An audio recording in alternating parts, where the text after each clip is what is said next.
One person fights, one person preserves and survives. Same love, same relationship. Completely different response to the threat of losing it. That's what 2 episodes of Double Helix gave me, and it's far more interesting than anything the trailers would have you believe. Court's in session. Double Helix came out with 2 trailers, and that's their opening argument right there. Not 1, 2. They're playing the duality hard, leaning into the double helix as a concept, and the marketing architecture reflects that. Trailer 1 is wall-to-wall dark. They lead with possessive, toxic, power dynamics. There are chains, there are scissors at a throat implying it's the only way out. The music is incredibly tense from the first frame, and it doesn't let up. It puts you in psychological thriller territory. And then there's the line, the implication that what's happening is revenge, that this isn't about love, it's about settling a score. My gut reaction was, you can't give me toxic and possessive without showing me something worth fighting for first. I love a good toxic and possessive, but I need the other side of it. I haven't been made to like this guy. I haven't been given any reason at all to hold on to this person or this relationship. And here's the thing, that's not an accident. Trailer 1 isn't light on the love story. It's devoid of it entirely. There is no love in this trailer, not a frame of it, and that's a choice. Which means Trailer 2 isn't building on Trailer 1 or correcting for an imbalance. It's the literal other half of the setup. The love story doesn't exist anywhere in the marketing until Trailer 2 arrives. You cannot possibly get a coherent picture of the show from just one trailer. They're not 2 perspectives on the same thing. They're 2 halves of one argument, 2 sides of the double helix. And neither is sufficient alone. Trailer 2 is light, vulnerable, and leads with the love story entirely. Both characters actually being people who have feelings.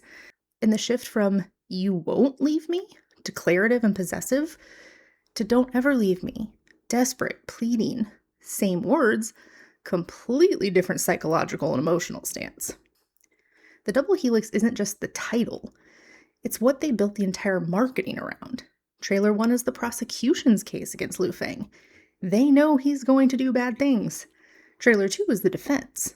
The why, the rationale, the reasoning getting him there. We need both to see the full picture, and I'm really glad I found both. But the thing that really piqued my interest, more than the darkness, more than the chemistry, and the chemistry is off the charts, was the revenge line. Because revenge is a problem for this kind of story. When I'm dealing with possessive-obsessive love interest, that's a specific set of motivations. I can't function without you. I will take what I want because I want it, and I have always wanted it. That's the architecture. It's destructive and sometimes indefensible, but it's coming from extreme love, obsessive love, but love nonetheless, and I can hold a place for that. Revenge is different. Revenge is anger looking for an outlet, and if the target of that revenge is Yi Chen, if this is Lu Feng trapping the person he supposedly loves as payback, that's a fundamentally different show. That's not, I need you, that's you owe me. But here's the target problem. The trailer sets up Yi Chen as the target, and I'm not convinced that's actually true.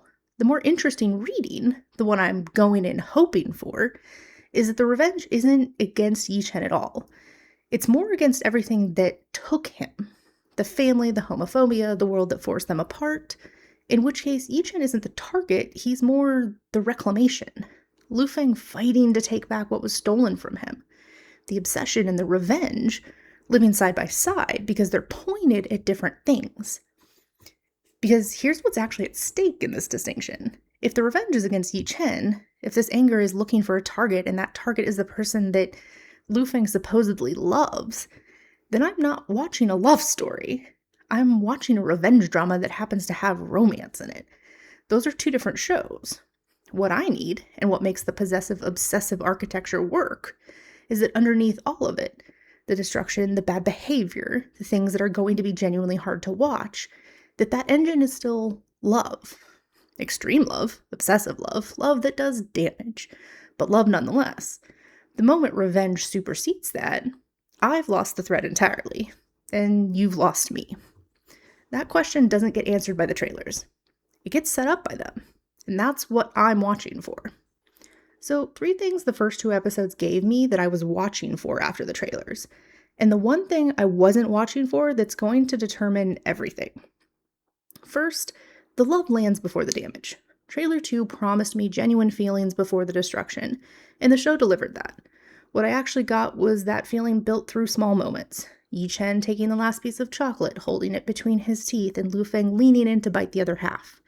And then Yi Chen, who is still figuring out what he's feeling, going to the hospital anyway when he thinks Lu Feng is hurt. Even when he's angry, he still goes. The ring scene is the capstone. They say they love each other, and I believe it. And that proof solidifies when it comes to the overall destruction. When they're torn apart, both of them are absolutely wrecked, fighting to get back to each other despite everything working against them. And it wouldn't hurt that much if it wasn't real. It does hurt that much, so I believe it, I'm invested. Second, Yi Chen has interiority. He's not just the object of the obsession. He's a person, working out whether he's allowed to want what he wants. And the show is giving him room to be complicated about it. When Lu Feng pushes too far, Yi Chen doesn't confront it head on. He leaves.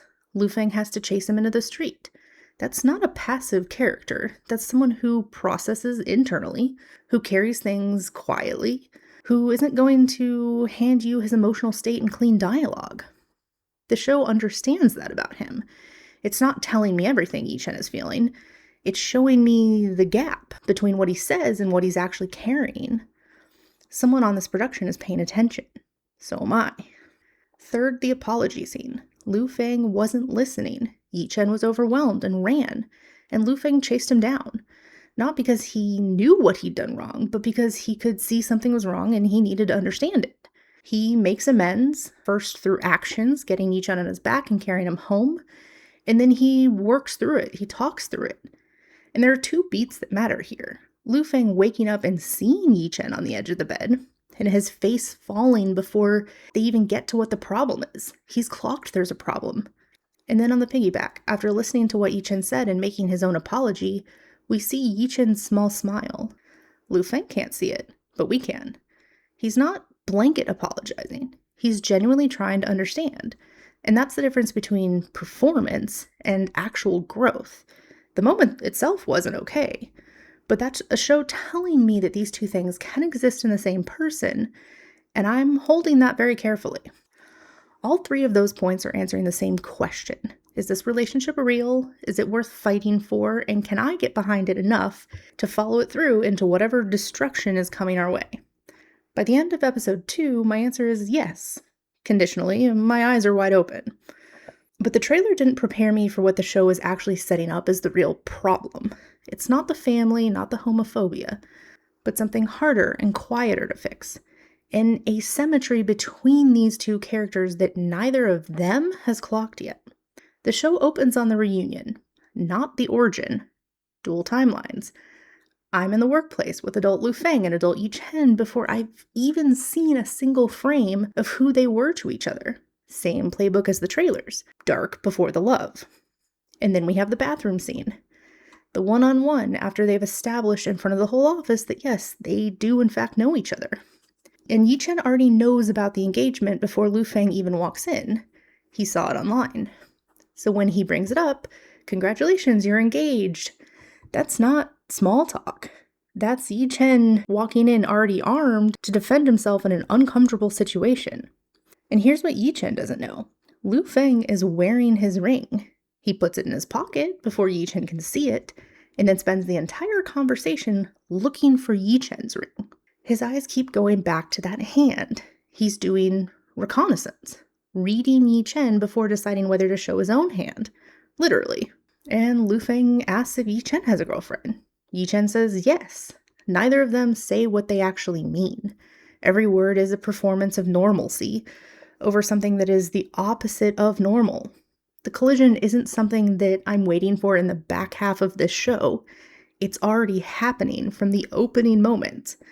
Quietly, in pieces, and with perfectly civil sentences. And to really understand why this scene hits the way that it does, I keep going back to the flashbacks, because the ring moment is the thing that gives it so much meaning. Lu Feng gives Yi Chen the ring. I love you, this is mine, this is ours. And Yi Chen is the one who introduces the possibility that they won't last. Not Lu Feng, he's all in. It's Yi Chen. He sees the writing on the wall or the possibility, and he asks to keep the ring anyways. Even if we break up, I want the ring. Don't take it back. He wants to keep something. That's not actively fighting for the relationship. That's embracing grief before it even happens while Lu Feng is still in battle mode. Again, same love, but a completely different relationship to the prospect of losing it. And that's the asymmetry.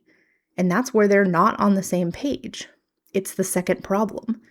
The one underneath all the external forces and the one that neither of them has named yet. The family, the homophobia, those are the obvious antagonists.